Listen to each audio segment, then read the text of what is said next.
Hello friends, welcome to all about solution Sahil. आज मैं आपको बताऊंगा क्लास 11th का सॉल्व पेपर आज इस साल का 11th का पेपर तो बहुत ही इजी था।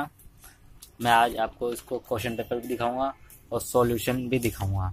मैं इसको दो भागों में बांट रहा हूँ, पार्ट 1 और पार्ट 2, ताकि क्वेश्चन ज़्यादा होने तो मैंने 15 इसमें 15 अगले वाले पार्ट में करके दिखाऊंगा।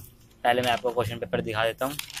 देखिए, कॉमन एनुअल्स का school examination class 11 subject mathematics 100 number का आया था इस बार।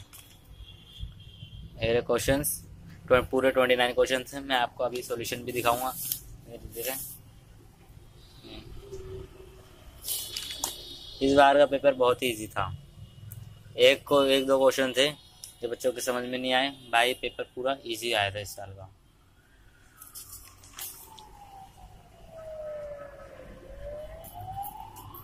तो इसको छोड़िए, मैं आपको पहले सॉल्यूशन दिखा देता हूँ कैसे करेंगे। पहले क्वेश्चन, पहला क्वेश्चन में बोला गया है if A are two sets, A and B are two sets such that A इतना है बी इतना है, ए यूनियन बी है। तो हमें ए इंटरसेक्शन बी फाइंड करना है। तो हम इसको ऐसे कर सकते हैं, ए हमारा दे रखा है, बी दे रखा है और ए यूनियन बी दे रखा है। तो हमारा फॉर्मूला ये होता है, ए माइनस में इधर आगे प्लस में हो गया, प्लस में इधर आगे माइनस में होगा। तो सबकी हम वैल्यू पुट कर देंगे, बस हो गया, ए इंटरसेक्शन बी आ गया। अगला क्वेश्चन देखते हैं हम। इफ z की वैल्यू 2 प्लस रूट 3 आयोटा है तो find the value of z and z conjugate. देखिए, z की वैल्यू दे रखी है, हम इसका z का कंजुगेट करते हैं तो साइन चेंज हो जाता है, बीच वाला माइनस प्लस में था माइनस हो जाएगा। तो z into Z plus minus, तो ए प्लस बी ए माइनस बी का होल स्क्वायर, ए प्लस बी और ए माइनस बी का फॉर्मूला बन जाएगा ए का स्क्वायर माइनस बी का स्क्वायर। तो ए का स्क्वायर 2 का स्क्वायर माइनस बी का स्क्वायर रूट 3 और आयोटा का स्क्वायर 2 का 4 हो जाएगा। ये आयोटा का स्क्वायर माइनस होता है तो माइनस माइनस प्लस हो गया और रूट 3 का 3 होता है, तो आंसर आ गया 7। इसी तरह अगला क्वेश्चन देखते हैं। Write the negation of the statement root 2 is a complex number. Root 2 is not a complex number, तो इसका निगेशन होगा root 2 is a complex number. अगला क्वेश्चन देखते हैं। डिफरेंशिएट करना है। एफ एक्स दे रखा है एक्स की पावर 3/2 और 10 पाई/4 विद रिस्पेक्ट टू 4x। चलिए देखते हैं इसको कैसे किया। फिर x 3/2 है, तो हम जानते हैं कि एक्स साइन होता है तो एन एक्स एन माइनस 1 होता है।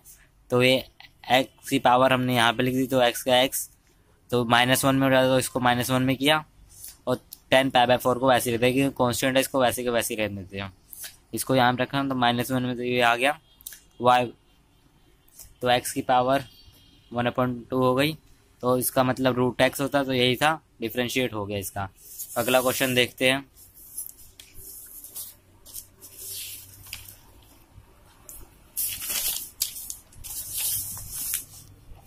एक मिनट फ्रेंड्स। इफ यूनियन दे रखा है, ए दे रखा है, बी दे रखा है, सी दे रखा है और डी दे रखा है। हमें बी माइनस सी का कॉम्प्लीमेंट निकालना है। बी माइनस सी, ये रहा बी माइनस सी, बी इतना है, सी दे रखा है। बी माइनस सी का मतलब जो बी के में एलिमेंट्स है और सी में एलिमेंट्स है, जो सी के एलिमेंट्स है वो बी में नहीं होने चाहिए। तो 4 और 6 दोनों में कॉमन है, तो 4 और 6 को हटा के जो बी में बच्चा आएगा उसको लिख लेंगे, तो बी माइनस सी आ गया। लेकिन कॉम्प्लीमेंट पूछा गया है, तो हमें कॉम्प्लीमेंट के लिए U minus universal set minus B minus C जो भी दे रखा है जिसका भी कॉम्प्लीमेंट निकाल। यू हमें दे रखा है 1 2 3 4 5 6 7 8 9 दे रखा है, तो इसमें से हम 2 और 8 को हटा के 22 सारे लिख देंगे। तो यही था हमारे आंसर। और सेकंड बोला B intersection D complement. B intersection D complement का मतलब बी माइनस डी, यही होता है। मैं आपको एक बार दिखा भी देता हूँ डायग्राम बना के।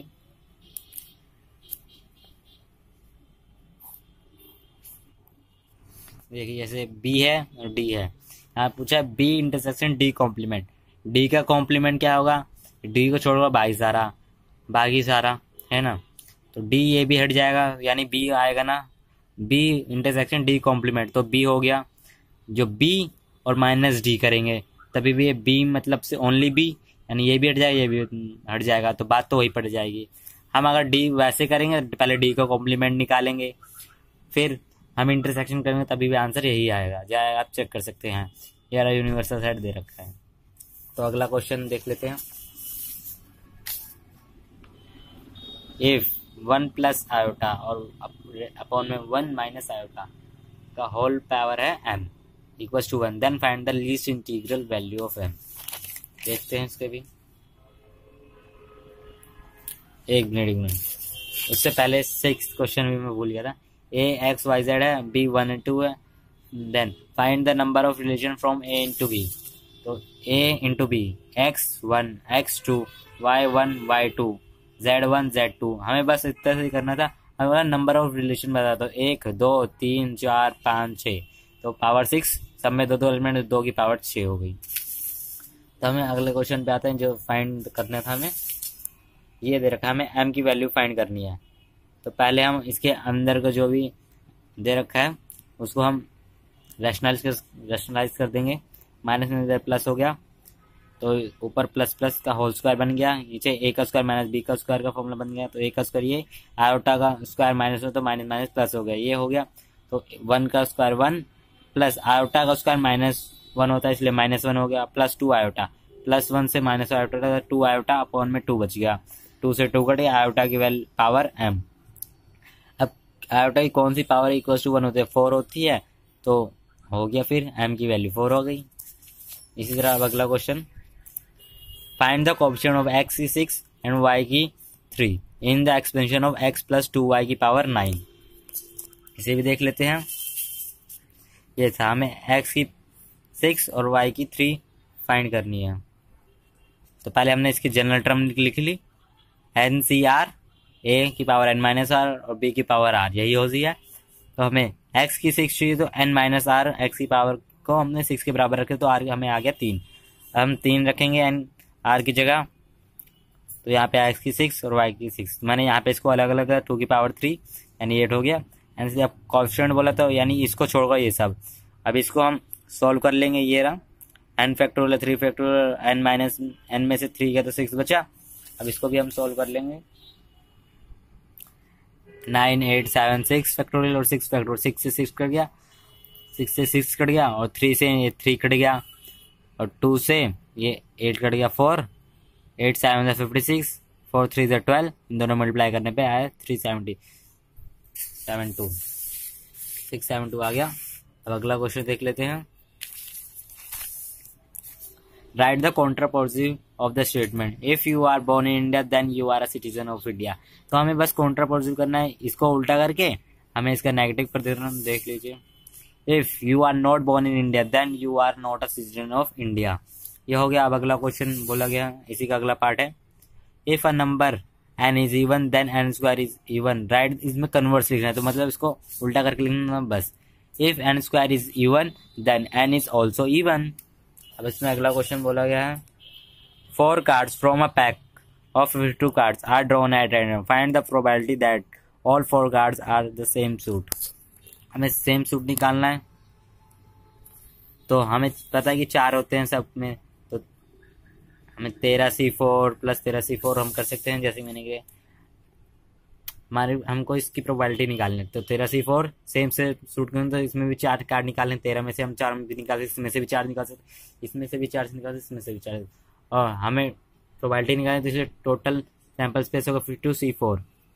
प्रोबेबिलिटी NA और NS होता है, तो ये 4 बार हम प्लस करेंगे तो 4 × 13C4 और 52C4 हो जाएगा। तो यही आंसर था। हम चाहे तो इसे सॉल्व भी कर सकते हैं।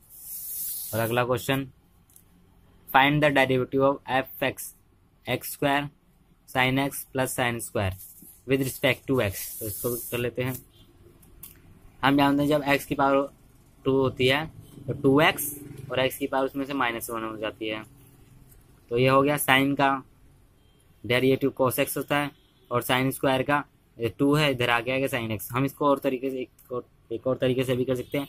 इसका तो वैसे हो जाएगा, साइन स्क्वायर को तो हम साइन x और साइन x भी लिख सकते हैं, फिर इसमें प्रोडक्ट वाला फॉर्मूला लगा देंगे। साइन x को हम कोस में बदल देंगे, साइन x ऐसे रहा, फिर प्लस साइन x, फिर साइन x को हम कोस में बदल देंगे, तो ये ऐसे है। तो 2 हो गया बिल्कुल साइन x कोस x, तो 2 साइन x कोस x। अब ये फॉर्मूला होता है साइन 2x का, बात तो वही पड़ गई। हो गया।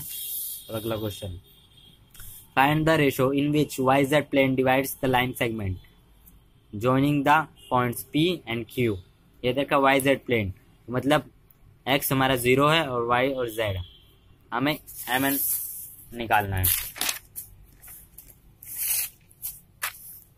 वाई जेड प्लेन पे तो हमने उस जो प्लेन को डिवाइड करता है हमने उसको आर मान लिया, तो एक्स हमारा 0 हो गया, वाई और जेड हमने एम एन को के रेशो 1 मान लिया, पी और क्यू दे रखा है, तो एक्स की वैल्यू 0 होती है, तो हमने 0 थी इसमें वाई जेड प्लेन में 0, एम के है, X 2 3 plus M N, sorry मैंने यहाँ पे थोड़ा गलत लिख दिया, एन होता है यहाँ पे, एन आ गया, और x1 -2 दे रखा तो -2 हो गया, k + 1 इधर जाके 0 हो गया, -2 में इधर जाके 2 हो गया, और 3 है इधर आके रेसिप्रोकल में हो गया, 2/3 k रेशो 1 की वैल्यू आ गई 2, यानी m रेशो n की वैल्यू आ गई 2/3। तो यही हमें फाइंड करना था।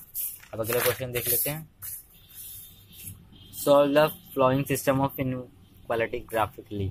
यह होता है x + 2y इनइक्वालिटी का साइन 10, तो 10 इधर आ गया, x की वैल्यू 10 आ गई, 2 तो यहाँ पे 5 हो गया, x की वैल्यू 10 और y की वैल्यू 5। इस तरह x यहाँ पे भी इधर जाएगी तो x और y की वैल्यू n, तो यहाँ पे x और y की वैल्यू 0 आ जाएगी। तो आप, मैंने यहाँ पे ग्राफ नहीं बनाया, आप खुद ही बना सकते हैं इसमें। तो अगला question, solve the following equation, tan square theta plus 1 - √3 bracket के बाहर tan theta minus √3 equals to 0। तो यह एक जनरल फॉर्म होती है, वो दिखा रहा है, हम क्वाड्रेटिक इक्वेशन में इसमें लगा देंगे। ए हमें 1 दे रखा है, बी हमें ये दे रखा है, सी हमें -√3 दे रखा है, तो इस फॉर्म में लगा देंगे हम -b हो गया, माइनस माइनस प्लस हो गया, प्लस माइनस रूट के अंदर b का स्क्वायर ये था, ये हो गया -4, माइनस में था ये तो माइनस ये रहा,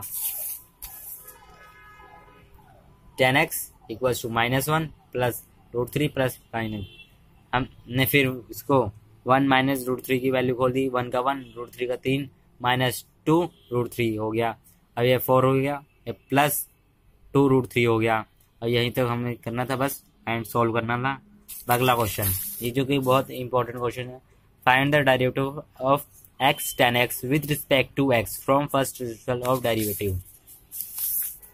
ये हो गया, हमें फर्स्ट प्रिंसिपल से फाइंड करना है, तो x tan x by first principle, तो फॉर्मूला होता है ये x + h, वैसे फॉर्मूला तो होता है फर्स्ट प्रिंसिपल का f(x) equals to f(x + h minus f(x)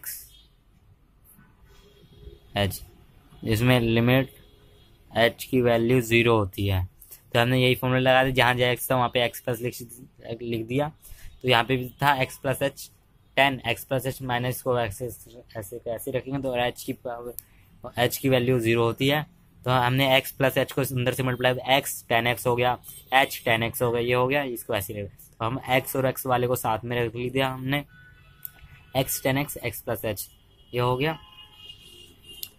फिर हमने यहाँ पे x कॉमन ले लिया और अलग अलग कर लिया, यहाँ से h से h कट गया, tan x + h बचा।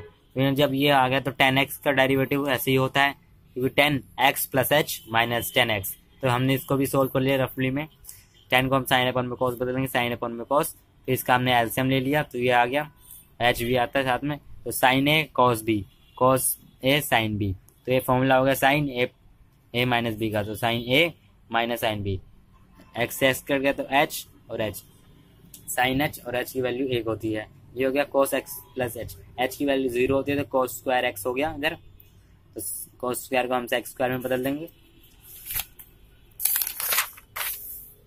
x sec square plus tan x,